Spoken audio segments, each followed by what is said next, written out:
Hello everyone, this is Defense Politics Asia, and this is the Frontline Changes report for the past 24 hours in the Ukraine war or the special military operation in Ukraine for the day of 1101 for the 28th of February, which also means that I have been reporting this crazy war for 1101 days. What have I been doing with my life? So anyway, there is not a lot of frontline changes over the past 24 hours. This is the only one that was appeared. I think Deep State UA have not shown in their map. And they did put in their mapping, but it was reported yesterday already. So because I discovered it before they reported it. So so we first cover this first. We have a geolocation of Russian forces basically entering into Skutny. So this confirms Russians' presence into Skutny, and this means that the Battle of Skutny has begun. But before we even begun, the Russian mapping have mapped it as taken. This is how the Ryba, the pro-Russian source, mapped it. They have mapped that the entire Skutny has fallen to the Russians, which is something that I did have predicted, because this is just undefendable. If the Russians are already here, this is not possible to defend Skutny at all. So tentatively, this is the claim that the Russians have taken Skutny. The distance travel could be potentially around 1 kilometers. So the other side at Burlatske, the Russian forces, according to the Russian mapping, also have taken Burlatske. In fact, I forgot to draw in put the loud hailer icon. So Russian forces basically secured and taken the entirety of Burlatske according to the Russian mapping. However, so Ryba did say that this is pro-Russian source. They say that Privony is not captured, despite there is some sources, or rather some Telegram channels, saying that it has been captured. So they dispute this tentatively, because I don't follow much of other sources. Because throughout the war, I've realized who can be trusted. So I need to put this in first before I forget. So Russia claims capture of Burlatske. So this is the two frontline. Sorry, it's 28th of Feb. So I can't talk and think at the same time. So yeah. So so this is the loud hailer is this one. Yeah. So this is now claimed to be captured. So both settlements have been claimed to be captured by the Russian forces. I think I need to redraw here first. So this is the frontline changes in this region here. So Russian forces captured Skutny and Burlatske. This is not particularly special per se. I'm just surprised there's no other frontline changes over the past 24 hours. I think maybe, I'm not sure, because maybe Zelenskyy have visited Trump in the White House today, and I'm quite sure that if you follow the Ukraine war, you probably have already saw that shit show of a press conference or presser, at the White House, and it went as badly as it possibly could. It could have been even worse if Trump, basically just openly, decided to not make a deal at all. So I would probably do a separate video covering this. When I'm more free. But I just want to share some early thoughts about the situation. So anyway, the total area captured is is this. Yeah, it's 4.558 square kilometers. So which is half of the 10 that we usually see, but it's still pretty significant. And this is only just one front. All the other front line was not reported.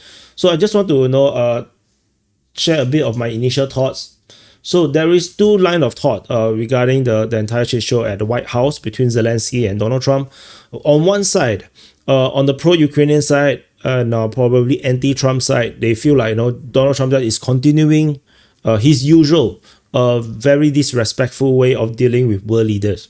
Of course, that is also at the same time ignoring the level of honor and respect he given to some of the other leaders like Modi.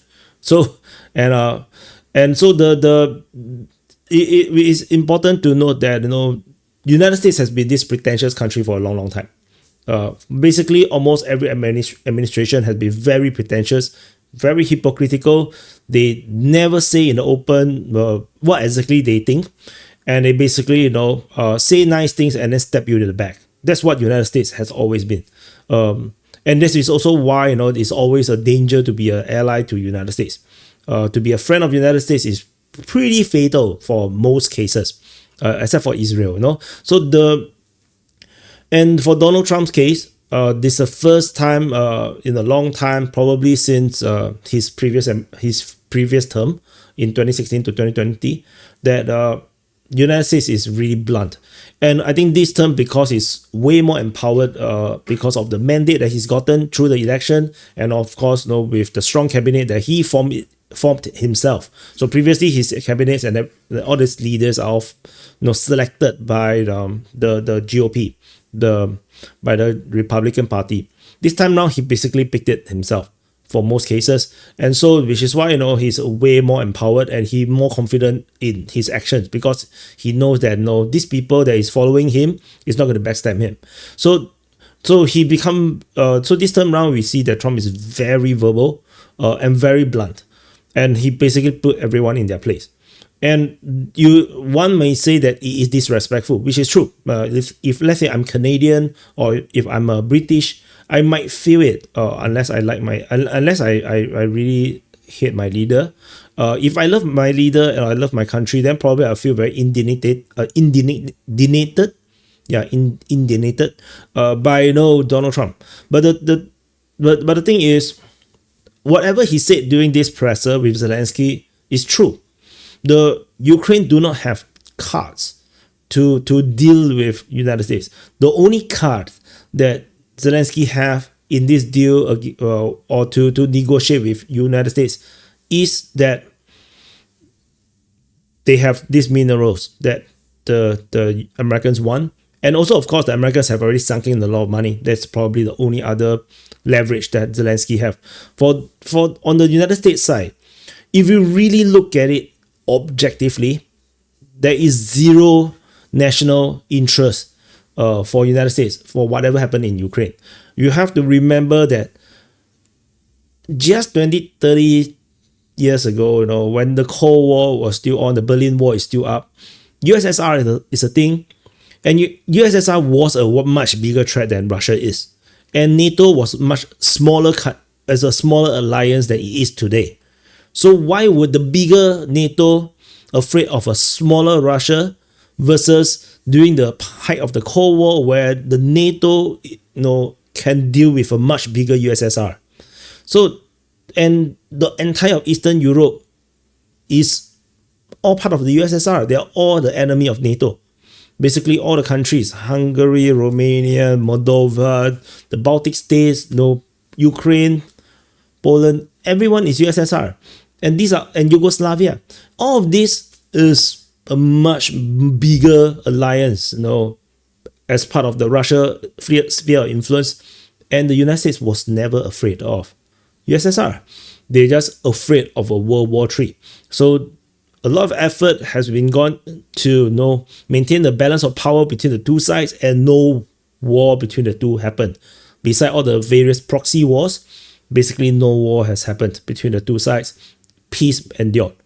So why would a weaker Russia today think that they can take on a much bigger NATO? It is just inconceivable. This is not a national interest for United States. Zelensky went into the White House to basically pull off the same trick that he pulled on the Europeans, to make the Europeans think that the sovereignty and the sovereign integrity of Ukraine is a national interest or national security interest for the European countries. He somehow managed to brainwash them into thinking that is the case. Maybe it's a brainwash, maybe it's just corruption, or maybe it's just some weird ideological thing in Europe. This did not work. He tried to pull the same thing, to try to use the same justifications to try to manipulate, and especially do it in front of the press pool, and basically bringing what is usually happen behind closed door into public. So Zelensky deliberately trying to manipulate public opinions and manipulate the press against Donald Trump and United States to try to pull favors in the favor of Ukraine.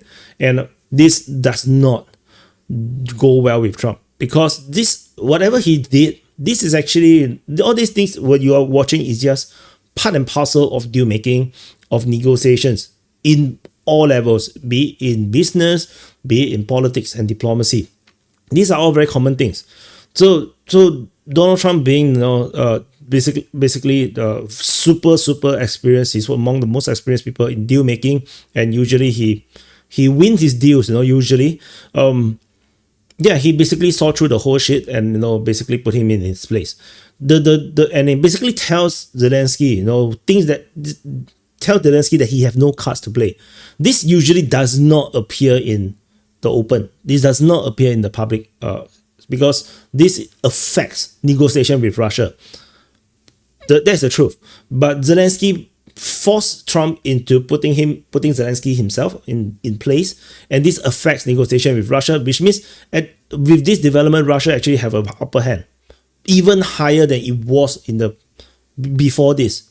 So now, and the thing is, Zelensky cannot control himself. He just keep going and keep going. So the other perspective, on this, how this outcome is that they feel like Zelensky is like never heard no in his life ever before. That's one of the idea that the people say, and they feel like he basically disrespected United States. That's the other way. So you can see the two sides. Both think that is one side disrespecting the other side. But the reality is that you have to put things into perspective.